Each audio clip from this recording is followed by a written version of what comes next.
If you're Russian and you're listening to this, please know that we don't hate you.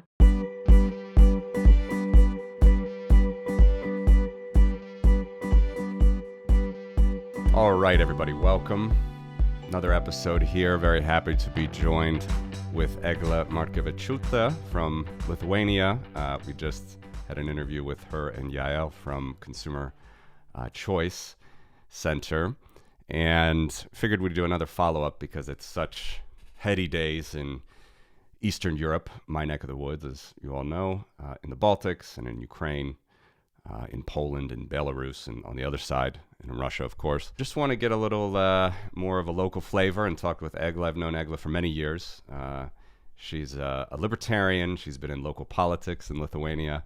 And maybe, Eglė, if you could just introduce our listeners again to things that you have done in the past and a little bit more about you.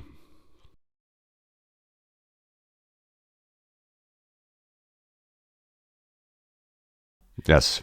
My libertarian roots are there, but I'm a little more to the center right now. So I do live in Vilnius, Lithuania. I've been here for all my life. Prior to joining Consumer Choice Center, where I work on digital policy, I was a deputy minister for digital and innovation at the Ministry of Economy and Innovation of Lithuania. Prior to that, I did a lot of public affairs, political consultancy work. So throughout my life, I've focused on politics mostly. I also have an MA in Russian and Eastern European Studies. So that's an interesting segue from my more policy-oriented path. But Wonderful. That'll be very important, actually, I think, in our discussion. Firstly, about the classical liberal point, I think that's a good thing to highlight myself as well. I would call myself that much more when the world seems to be shaky. Being towards the center, being towards a structural system that is ready to protect its citizens seems pretty important, especially considering the history of the 20th century here in Eastern Europe. It's funny, though, because I'm a little bit older than your group from the Students for Liberty, which I had come to know in the last 15 years. But they seem to be a lot of libertarians or classical liberals in Estonia and in Lithuania. But for some reason in Latvia, I haven't found too many. But it's just a little point. I don't know if you have come across that or understand why that is. But Lithuania has a very strong history, for those that don't know, of national identity, but also of sort of staying independent as much as they can, and being fiercely independent when their nation's challenged. So, I don't know if you have any other thoughts on that.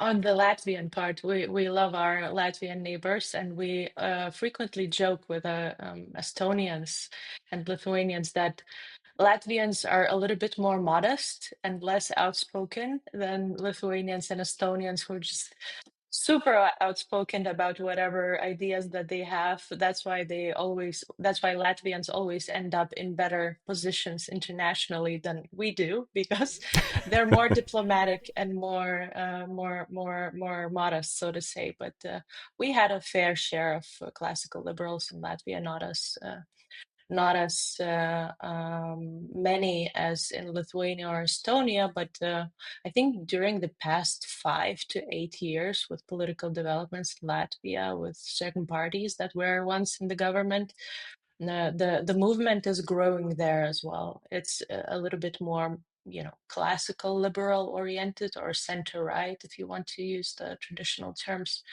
But they're there. We know them. Yeah, good. Okay, well, let's keep it going then on, I think, the important topic, at least on your and my mind and a lot of people's minds that are living over here. We have the war now in Ukraine has been going on for over 3 years.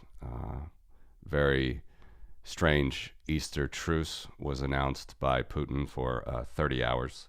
Still, although I guess the drone attacks were down, there were still plenty of attacks that were reported by the president, Zelensky, and many others. Everything is very much in flux, but it seems that finally Western Europe is waking up to the fact that they're going to have to be really involved in the conflict with Ukraine, the war in Ukraine with Russia, to try to resolve it after basically relying on the United States for years, for decades. How do you feel the current situation is going compared with, of course, Eastern Europe, the Baltics? We all understand the threat that is occurring. We've seen it many times in the past.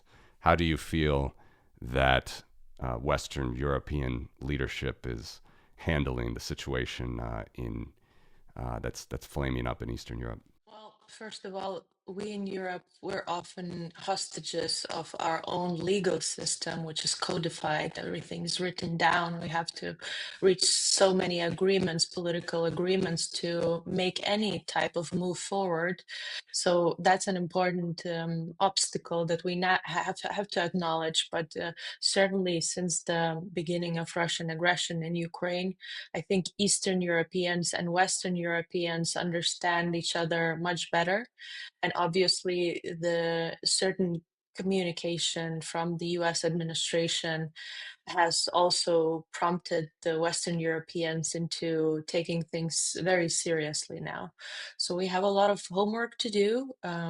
We in Eastern Europe, obviously, we expect that things can tone down a little bit in the future, and we can still rely on NATO and transatlantic partnership, not only in defense but in other areas as well. But time will show. We have received a lot of negative signals, a lot of negative messaging. But I think the difference between Eastern and Can you talk about that negative messaging a little I bit? mean, security umbrella from the US being removed from the EU, the US having other priorities in Southeast Asia and other parts of the world, you know, leaving all the Greenland communication aside, these priorities, Middle East, Iran, Southeast Asia, all the other places have been communicated very openly.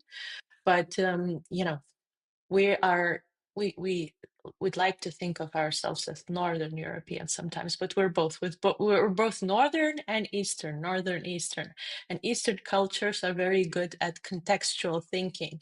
We know how to read in between the lines, so whatever is said, and we have to treat it, properly and look at it, but we also have to judge things by the actions, and US troops being or not being in Europe, and especially in Eastern Europe, military support being there or not being there, are the most important factors that we judge the overall environment by. And all the statements on social media, media, etc. We just have to wait and see. We hope for the best, but obviously we have to prepare for the worst, and the European Union is slowly but surely moving in that direction. Do you think that the election of Friedrich Merz was a positive? Absolutely. I think we in the European Union have not only won 4 more years to fix all the problems that we have, but the leadership, both in Germany, or the establishment, if you'd like to use that term, both in Germany and other, especially big countries, has received a very proper signal that certain elements that are being circulated, or political opinions, vulnerabilities, sensitivities within the societies, need to be addressed, like migration, like crime, like illegal migration, like all the other things. So both Merz and the president of the European Commission, Ursula von der Leyen, had made certain statements about migration policy already. we'll see whether this can transform into actionable results. But they are treating the situation very seriously, and we might and we should be critical of people who target societal vulnerabilities in the most evil way possible. But at the same time, we have to listen to their messaging and see why and where it sticks with the society. And I think Merz, the current German coalition, and hopefully the European Commission can take these vulnerabilities messagings and do something about it. I'm still optimistic. That's we have to stay optimistic here. Yes, we do. I'd like to talk a lot about Lithuania and your experiences, but until we get there, a couple more questions about Europe generally. Also, as it relates to the Baltics and Eastern Europe, do you feel, and I don't know how many sort of people in the government sort of directly. Obviously, a big name that's been very strong against Russian aggression for years has been Gabrielius Landsbergis, the foreign minister, and I had Remigius Šimašius on the show recently, and obviously these people are good, strong voices for liberal values and defense, and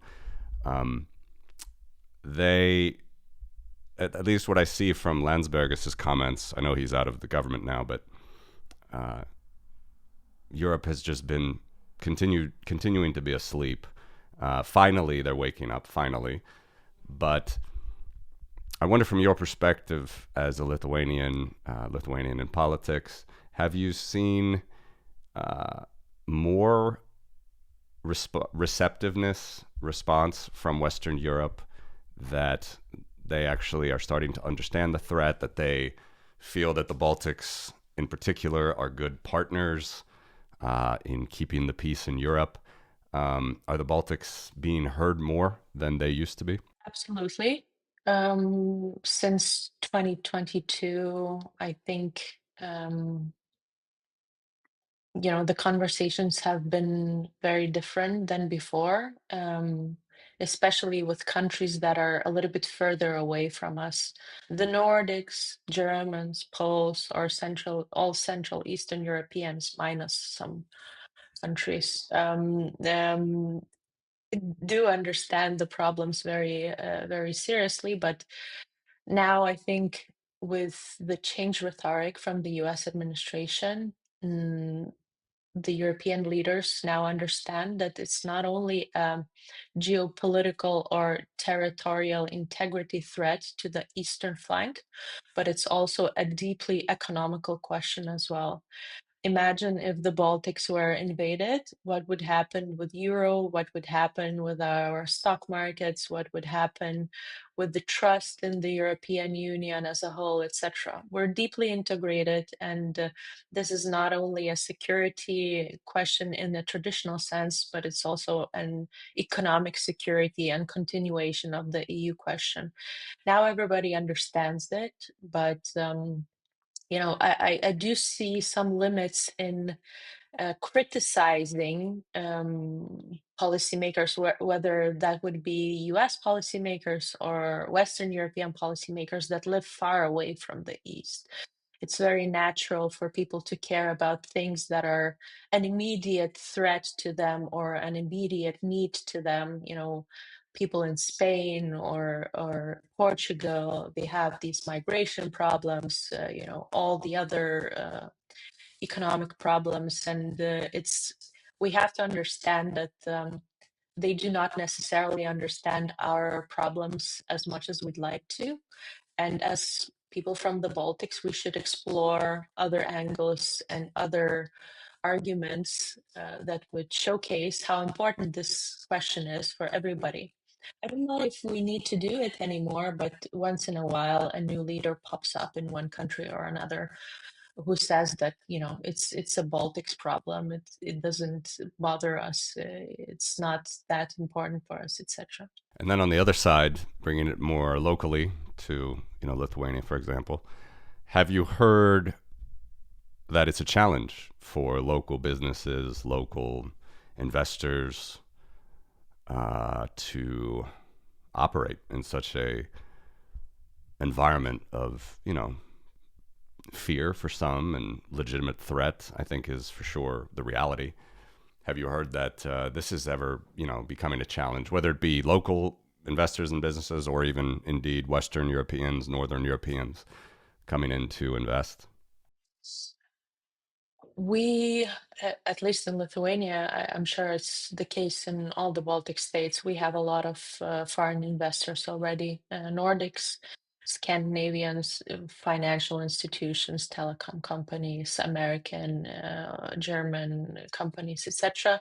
And obviously, constant talking about Suwalki Gap doesn't help to attract new direct foreign investment. However, our businesses, at least in Lithuania, they're very resilient and they have had plenty of experience with first, Russian crisis in 1998 or whatever the year Mm-hmm. was. Right around there. Then with the 2007, 2008 financial crisis, which basically lasted for 3 years in Lithuania, probably. Then we had, certain political decisions to reduce trade ties with Russia. So businesses had to diversify, they had to look for new markets, they know how to operate, etc. And last but not least, we also had our fair share of trouble with China over the past 3 years, where our businesses once again were in a little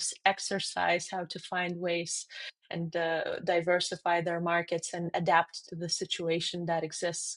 So even though it was difficult for them, they recognize themselves that this has been a very good experience for them, and they're ready for a lot of things, except for issues for territorial integrity and actual security threats. We do have a lot of complaints from businesses, at least in Lithuania, regarding dual use exports. The European Union has its own regulation directive, I think it is, for dual use exports, and Lithuania, being a borderland, has even stricter rules for dual use exports. And we have pretty strong laser industry in Lithuania. And obviously they are in demand absolutely everywhere. And these dual use export restrictions are messing up their businesses and their business operations a little bit. But that's a deeper question, a philosophical question for the EU in general. As we develop these new technologies, as we invest in our own digital solutions, AI or non-AI, how do we treat this? Dual use exports. We need to stay globally competitive. We need to earn money, but at the same time, we don't want these products to or services to end up in the wrong hands that will later show up at our borders. Yeah, all interesting stuff. And one particular point there, which I've always heard with Lithuania, which is pretty interesting, is the China Taiwan question. For those that don't know, a few years ago, Lithuania opened up, I guess, one of, if not the only, missions in the world specifically for Taiwan, which Yeah. was very taken not so well by the Chinese Communist Party. Can you tell us anything about that? Why was that Well, decision made, and how has we, that gone? we did more things. First, we were, I think, one of the first countries that properly implemented the exclusion of high risk vendors in our 5G infrastructure. Mm, In humane language, in normal language, it means excluding Huawei and ZTE from our 5G infrastructure. Then mm, we were the first ones to leave the Chinese format 17 plus 1. Basically, it was Central Eastern European countries plus China, you know, probably a Chinese approach to talk not on an EU level, but talk with individual countries, divide et impera. And Yeah. last but not least, there was a Taiwan thing. Fun fact: my cousin is sanctioned by China, so I don't know. And I'm actually a member of Lithuania Taiwan board as well. So I'm probably never gonna see China or Russia in my life. It's unbelievable. Can you talk a little bit more about it? I mean, just uh, what were the goals there, and how has that been going? If you're not well, you're on the board, so maybe you can tell us something. But I'm The goals curious. of what? The Lithuanian Taiwanese Forum? Yeah, of that, and just the general strategy of, I understand. I can obviously read between the lines, but Lithuania is a small country, and it's already has its hands full with Russia. It's decided to take on China as well. It's quite interesting. Well, I'm not in a position to speak on behalf of Ministry of Foreign Affairs of Lithuania, present or past leadership, so I Sure. won't. But what I can tell is that as people from very small countries, especially the Baltics, we have to be increasingly aware of everything that is happening across the world if we expect other people to care about us. It's very simple. So, there are a lot of discussions now. Where are we going now? If the EU gets closer with China trade-wise or not? There are some attempts by the current government to reset the diplomatic relationships, etc. I'm not in a position to comment on that, and obviously, if the U.S.-EU trade negotiations go badly, which we hope won't, um, this trade relationship is going to become stronger. So, yeah. In a true political fashion, I didn't answer your question, but I provided you're being some very you're points. being very coy about it, Eglė, which is Yeah, yeah. okay. It's okay. Um, no, but the general point that you said, I think, is a good one. And you mentioned the old Latin divide and domine, the divide and conquer, which certainly is something that I think China has been doing with disinformation and political economic policies for sure. But of course, Russia. So maybe we can focus on that a little bit more. Um, Russian disinformation is a famous sort of thing, goes back 100 years.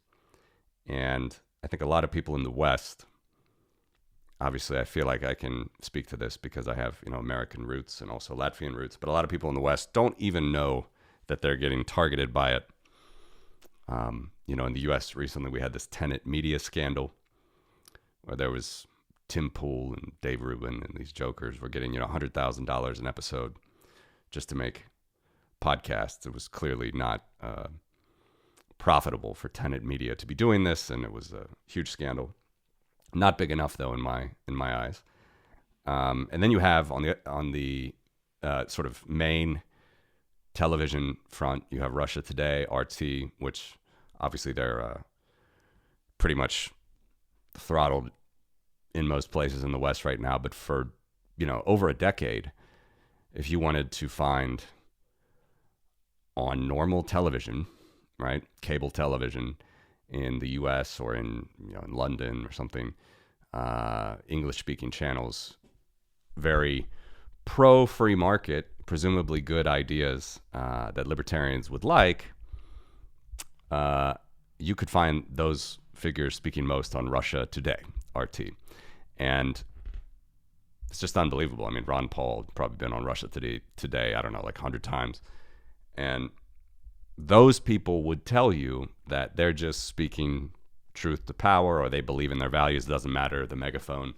But they actually, I think, didn't understand the true scale of how disinformation works and how it really is a battle out there every day.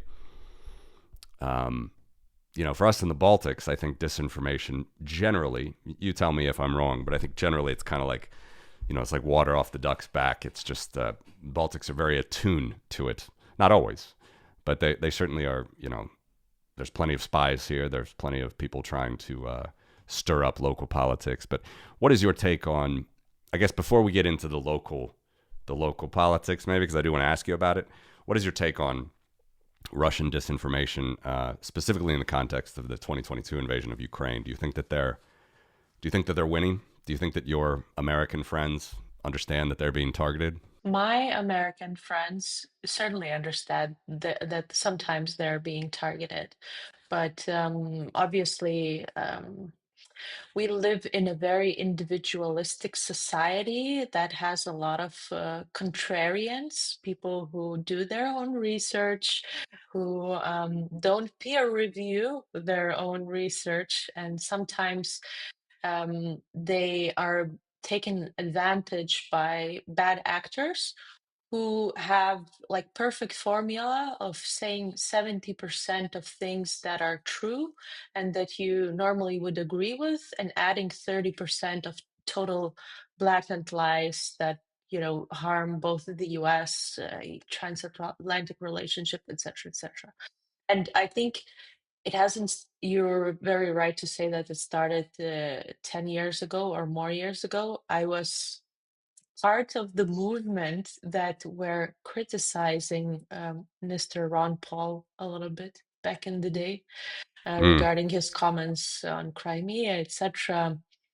I think Walter Block wrote a paper calling me and my former president warmongers, and Did I he? was, I didn't see yes, that. I'll and have to check it out. yeah, yeah, yeah. I received a lot of heat because of that, and I also got threats to have acid thrown on my face. I went to Lithuanian police and told them, and they told me that it's just free speech, and please don't don't don't take this seriously. So From I guess, anonymous accounts, or yeah, yeah, yeah. So yeah, yeah, yeah. So that's the free speech absolutism from Lithuanian police. So back in the day that happened, and I was witness how this Russia Today and Russian disinformation network was spreading. They were very smart about it. They were, as we talked previously, they were targeting really real vulnerabilities and real sensitivities within certain political, ideological, I don't know, communities. And they were adding 20 to 30% of lies on top of that. They were very successful, and with the rise of AI and all these other things, they can do it cheaper and more efficiently in more languages, very quickly, in big scale, in whatever platforms they want to do that. So yeah, they're very successful, but I do believe in the fact that as we're exposed to lots of different information, and disinformation, the Americans will become a little more similar to Eastern Europeans in a way that they will try to read in between the lines and become more resilient to this disinformation. I mean, look at X. Like whatever you read there, you have to double, triple, quadruple check it, even if the information comes from a real person, because you don't know if a person did his own research or not. So in a way, we're becoming more resilient. I'm talking about my social bubble, of course. there are plenty of people I think that would already have thrown in the towel with Twitter X, because it's just, I go there. I mean, I record there, stream there, but I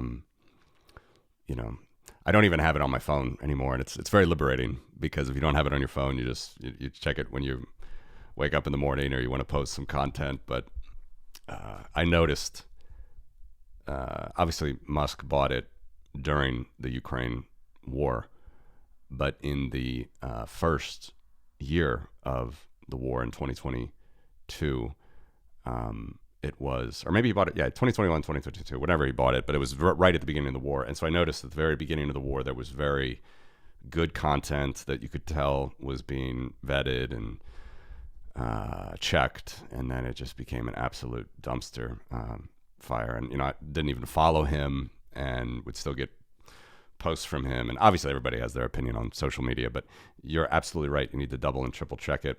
And I think people are having trouble with this still at the moment. Even the Republican White House, they're trying to bring in more conservative podcasters, which might be a good thing in some ways, but you still can't leave out the reputable journalism agencies like the AP or CNN, and sometimes they're trying to leave out these journalists. So yeah, it's very difficult, and it's very interesting in my opinion, because these are the stories that I grew up with hearing. It's just how Kafka-esque, Soviet propaganda was, and Pravda. People knew that it was anything but truth, and these Russian outlets, and it's gone global now. And I'm not quite sure people understand how weaponized it actually is by entities that want to harm the liberal values of the West. Do you think that it's any better in Lithuania, or is it just, sort of different scale, that Lithuanians are suffering as much from the disinformation that's out there from Russia? It's a different scale, perhaps. It's hard to be, in the clouds while while you have actual security threat next to your border.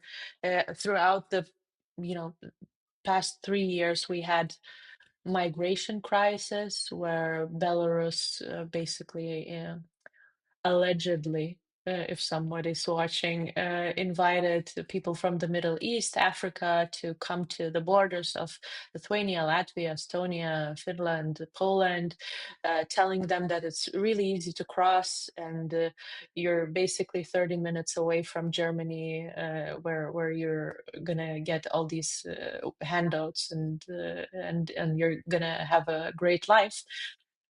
Lots of people died at the border, especially in wintertime. Lots of people were pushed back. The European Commission and the other ones actually saw this as a hybrid threat from Belarus.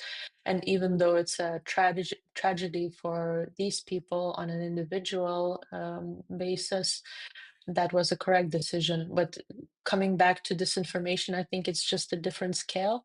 We also have contrarian people. We have people who, maybe are not as successful in life under the current economic political conditions, and they need to, project their problems onto something. So we certainly have people who are within the Russian disinformation sort of scene or area influence as well. Yeah, the problems are there. They're not as big, but the problems are present. So why do you think they want to project such disinformation on us? I've been using X way too much over the past 3 months since the new US administration came into power. So I saw a question there. Why are Russian politicians and journalists who are working for official Russian TVs so triggered by the Baltics, and they lose their face whenever they're talking about the Baltics? And my answer would be that we do know the Russian political culture very well. We are familiar with it.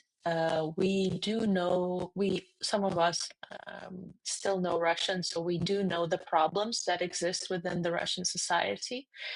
And despite having vast natural resources and basically the power to do whatever you want, Putin and his political elite have been unable to transform Russia economically or solve certain societal issues within Russia.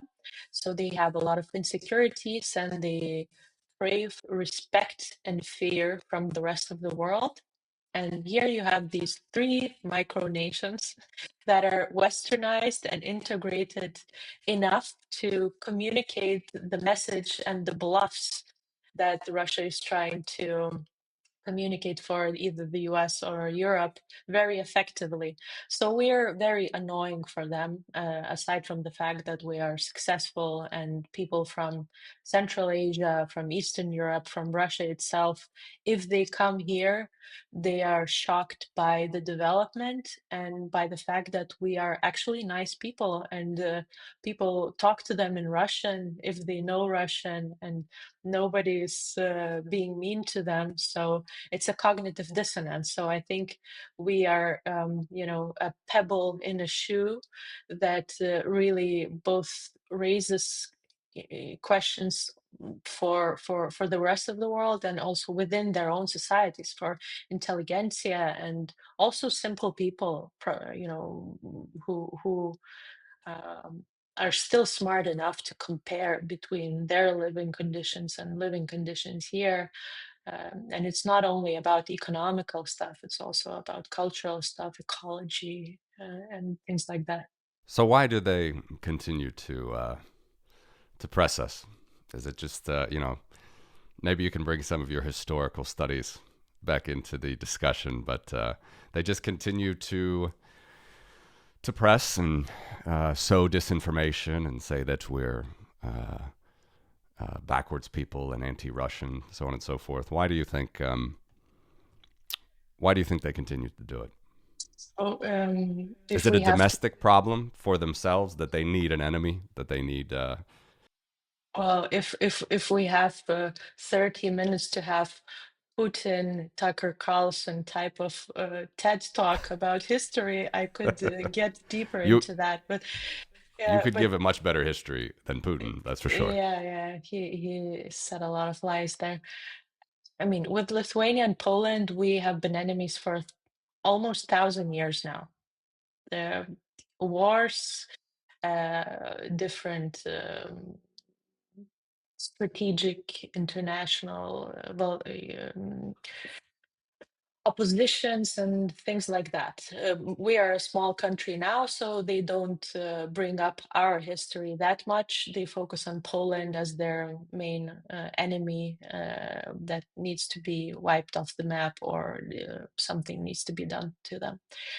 The Baltics, as I said before, I think we are, first of all, successful. Second, mess things up for them internationally. So, and the notion that it's a historical Russian sphere of influence and things like that, it's not true anymore. We in Lithuania don't have that big of a Russian population. And even in Latvia and Estonia, I don't know the Russian communities there that well, but in Lithuania, I'm 100% sure that the younger generation is very progressive. I have a lot of Russian friends. Even if their parents or grandparents had certain opinions about stuff, they are very patriotic, good citizens. Um, I'm segueing a little bit further away from it, but I'll come back. I do That's remember, okay. like, my sort of a good memory that I have from my school years is when maybe we were in the first grade or second grade. We were playing in a yard, and we told Russian kids, let's speak in Russian because we want to learn Russian. And they were like, no, we need to learn Lithuanian without an accent. We need to Mm. learn speaking Lithuanian without an accent. So that's my experience there, and that's an experience of a lot of Lithuanians with Russian people here. So That's a circling wonderful back, story. That it, very. and I have many stories like that, and whenever we hear things about, oh, Russian speakers are being persecuted or treated badly in the Baltic states. In Lithuania, we gave citizenship for everybody. We still have Russian schools. We don't have that big of a Russian population, so it's not a national security threat. But the problem lies elsewhere, in the quality of education. All of these Russian kids would love to learn good Lithuanian, good English, but sometimes the teaching and the quality of education is so low that they are unable to grasp the language, so to say. So circling back, first, there's a historical line, Russian sphere of influence. We need to make Soviet Union great again, or Russian Empire great again. Second, they were unsuccessful in their political and economic development of the whole Russia. Not, we have to think about Russia in bigger terms than just Moscow or St. Petersburg, which are doing pretty well. And third, there we are not exactly helpful for them in the international environment and international scene. So whatever way you look at it, there's a reason why you have to spread disinformation about these countries so that they are not becoming more influential and more heard across the world. Yeah, I talk about it all the time. I mean, in raw economic terms, the Baltics, from being Soviet Union 35 years ago, are now GDP per capitas that are, okay, a little bit lower than European average, but very close and well above other European countries, Eastern European countries, Central European countries even. And then you look at, if you just turn it on their head and say, okay, so what have you guys done for your people? You'll see, abortion rates are near the top in the world, drug addictions, alcoholism. I'm speaking of Russia now. You have sanitation issues. I just did a stream about this. The the wastewater is just, they're like literally one of the worst in the world in managing wastewater. And then as far as regular sanitation, according to the WHO, I've always heard 1 in 5 Russians don't have a toilet. And this doesn't mean people in Moscow. This means, Siberian towns and whatnot. But I've always heard 1 in 5 didn't have a toilet. And if you look at WHO numbers, which I pulled up some recent ones from like 2022, it seems to be 2 in 5. 40% don't have proper sanitation, according to the WHO. So there are a lot of things that you can very easily come back to them on. It's like, if you guys are so great, why is it that there are so many social, infrastructure, economic problems? And they just don't want to talk about it. Russian disinformation is not geared toward you loving Russia or even thinking about Russia. It's geared toward hating yourselves. It's geared towards, Western liberal, in many cases, proud and well-to-do European countries, hating themselves, hating the way that they govern, and sowing discontent. That seems to be the main goal. And I think a lot of people don't get it. And this is what really scares me about the U.S. Not to make it about the U.S. We don't have to do that. But I think in the U.S., they're very much falling for this, even though if you back out and you just ask any American, how they might live compared to anybody in the world, they're like, oh, we're not doing great or whatever. And America's problem is that they're too obese. They're too fat. They're too unhealthy. America has other problems to deal with, but it's not ones that, the non-golden billion have to deal with, not getting enough calories per day or dollars per day in your salary. So anyway, it's a little bit of a tangent there, but I think it just can't be said enough that when you hear a lot of these stories about how we're not governed well as a society and we have problems, you might want to push that veneer a little bit more, specifically on the social media websites, because you might find that it's a Russian troll factory that is pushing that line of thinking. And it's a big deal. Yeah, I actually speak Russian, and I like YouTube is my favorite platform probably, and I'm watching all these vlogs of Russians coming to live in Lithuania or staying here for a little bit and sharing their impressions. And what I didn't realize that we have is, the the nature, the environment that is actually clean, right? Toilets are important, sanitation is important, but so many people in Russia are actually living in these big industrial cities where they cannot breathe proper air. They have acidic rain and things like that. Not even Mm. mentioning, the quality of water, rivers, things like that. So these are like the bottom of the Maslow pyramid of proper living. People in Yakutia, or we should respectfully call them Sakha, that's their original name. They have Volga River, I think it's Volga, and since Russia occupied Crimea and they spent lots of money on building the Crimea Bridge, they took the money that was allocated for Sakha people to build bridges over the Volga River. So they're still using these little boats to go from one bank to another, to visit their relatives, etc. There are no proper bridges there in some places. I'm not even talking about roads or things like that. So we have so many population-wise, diverse ethnicities, nations within Russia. They're very badly mistreated, and nobody talks about them. And yeah, that's my bleeding heart moment that I wanted to share.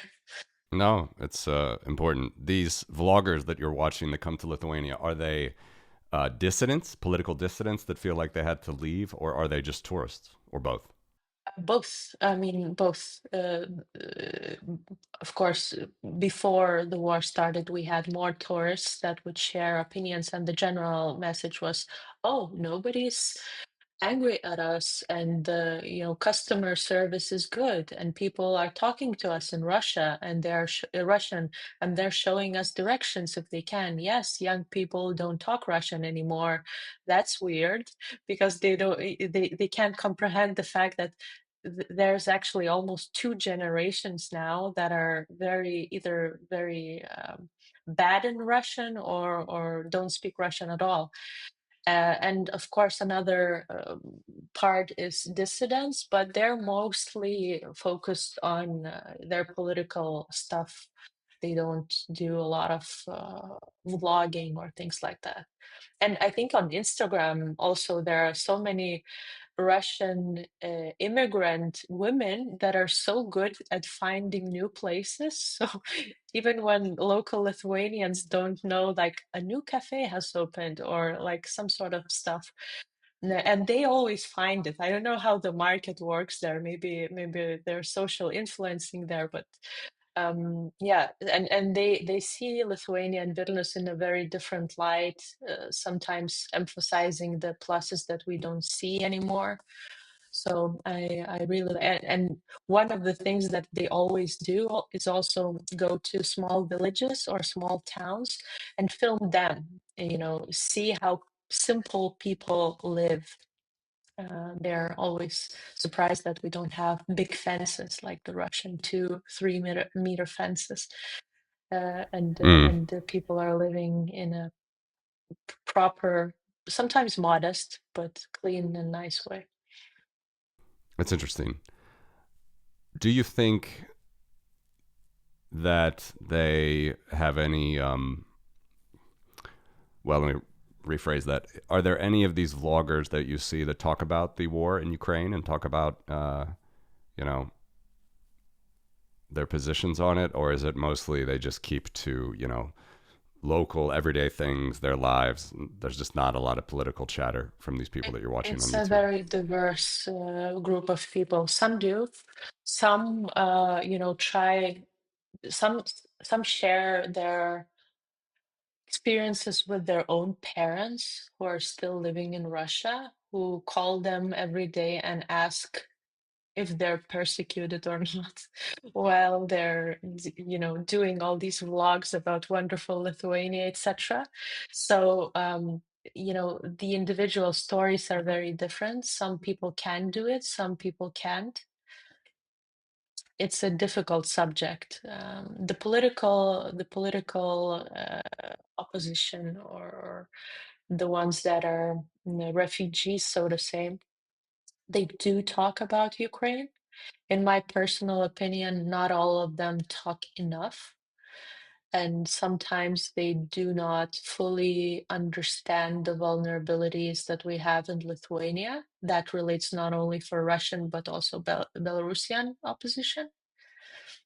But yeah, friction happens when different cultures and different people meet that have certain opinions about each other. It's a perennial question, I guess. You have people like Garry Kasparov, who I respect a lot, actually, and I think Um, he always is very consistent in his view, and he ran against Putin back in 2012 and maybe in 2008, even against Medvedev. I can't remember precisely, but right when Putin was beginning to crack down after he came back from Medvedev being president, and you had, they were gearing up for their Sochi Olympics, and they didn't like Pussy Riot, talking about liberal values, and they were weaponizing the Orthodox Church. And there are a lot of things that the Putin regime has just done to absolutely quelch speech that not enough people know about in the West.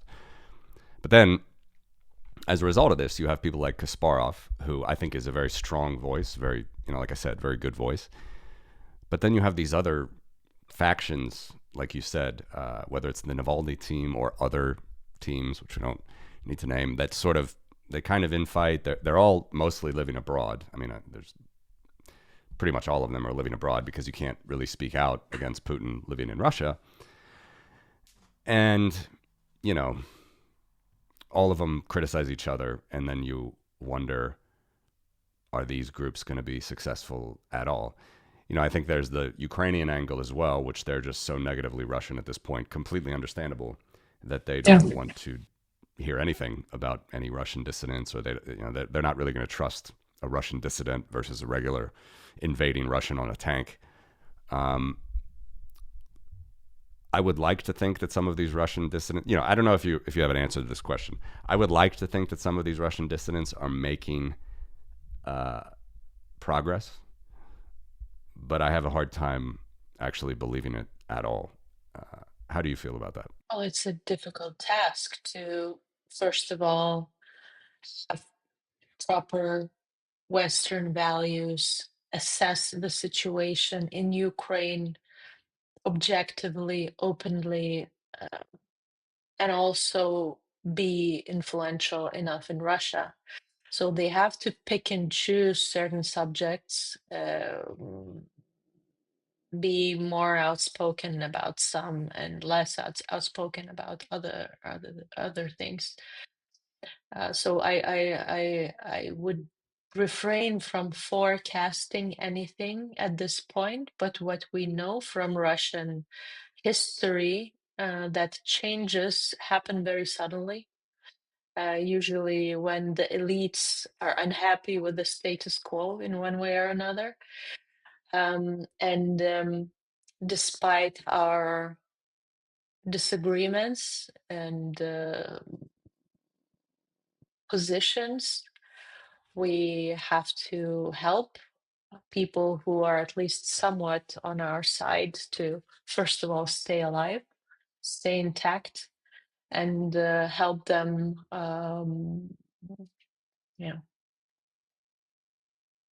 continue their work in whatever capacity that they can continue it. That's probably the answer. From a Lithuanian perspective, I don't understand three things, or maybe two.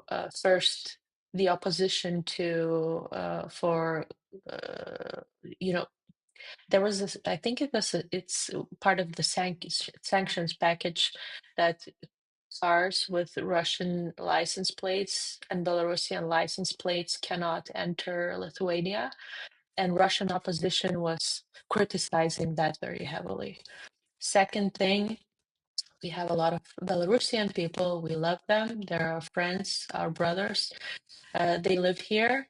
Some of them are opposition. Some of them just work here. IT people, regular people, etc. And they go back to Belarus quite often. So now Lithuania wants to restrict the movement a little bit because we see this as a security threat. They're criticizing that a lot as well.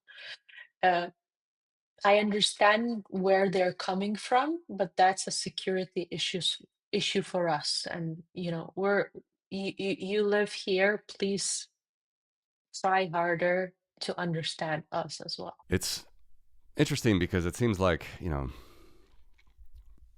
we're moving from that perspective. You have dissidents already in Russia living in places like Lithuania, which is wild. It's kind of a repeat, but slightly different of where, when Poland or the Baltics were completely, destroyed by both the Soviets and the Nazis in World War II, you would have dissidents, or not dissidents, but just people from the free, social democratic governments in London or in Paris or in, well, mostly London actually during the war.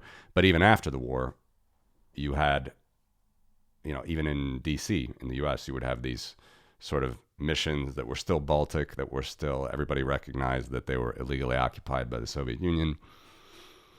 And it would be very sad, it would be very scary if somehow we had to go back to that situation here. I hope that we're not. I know that everybody's working that we're not going to have that. But it's also very interesting that if you think there could be some continuity that these people are keeping for, Russian liberal values, I certainly hope that they can have some influence when they hopefully are allowed to go back and can go back. But it's not easy, and it's just crazy to think that there are Russian. To me, if you just kind of think of it at a broad level, the fact that there were once Baltic and Poles,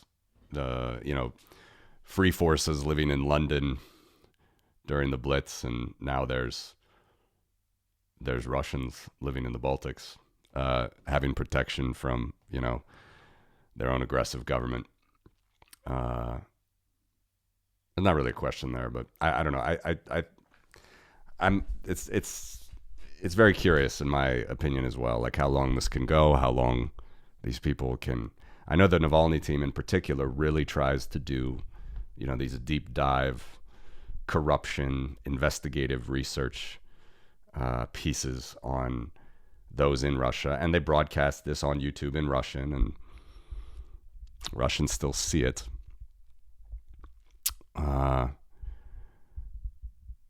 But it's crazy to think that the same thing that was happening basically to our ancestors during World War II, where they had to flee the invading Soviets and Nazis. You have Russians now in the Baltics. It's kind of an interesting thing.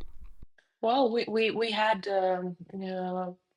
Lithuania and the Baltics have always been a hub for Russians that were suffering in Russia in one way or another. Throughout history, we had, I think it was 17th century old believers.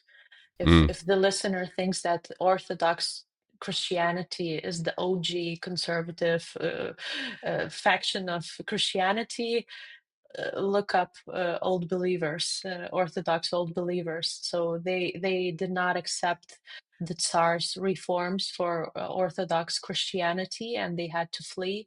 We still have a relatively big population of old believers here in Lithuania. Great people. Some of my friends are old believers as well. In Latvia too, yeah. Yeah. So first was that, and now we have another wave of Russians that flee Russia because they have certain ideas that do not fall in line with the current political regime, so to say. If you're Russian and you're listening to this, please know that we don't hate you. We don't hate Russians. This needs to be repeated once again and again. Please come to Vilnius, Riga, Tallinn, walk around the old town, sit down at a cafe. Yes, it's better if you're talking to young people, ask them if they know Russian because the 60% or 70% chance they don't.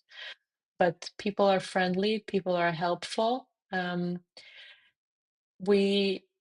You can also look up Russian bloggers like Ilya Varlamov, who did vlogs about Lithuania, Latvia, Estonia.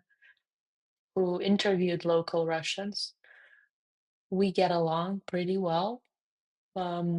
It's an artificial problem, I think, created in Russia, in Kremlin, that does not exist, at least in Lithuania, in my personal opinion. Yes, we do have contrarians. Yes, we have unhappy people. Yes, we have botniks, but we have botniks among all nationalities. So, Kremlin, please keep your fingers away from our Russians because we like them. Mm, very well said. I like that. Okay, Eglė. Well, this has been a very interesting discussion. I really appreciate you taking the time to elucidate our viewers and listeners a little bit more about this part of the world. And yeah, let's hope for the best, maybe prepare for the worst, but not plan that it's going to for sure be that way. I think there's a lot of positive things to think about, even though our Ukrainian friends, which we haven't talked much about during this episode, just continue to fight every day and, working to support them. So listen, thank you for coming on. Maybe we'll do it again sometime soon. Thank you. Let's stay paranoid. And if we are proved to be wrong, this will be a pleasant surprise. That's the saying. Yep. Completely agree. Thank you, Eglė.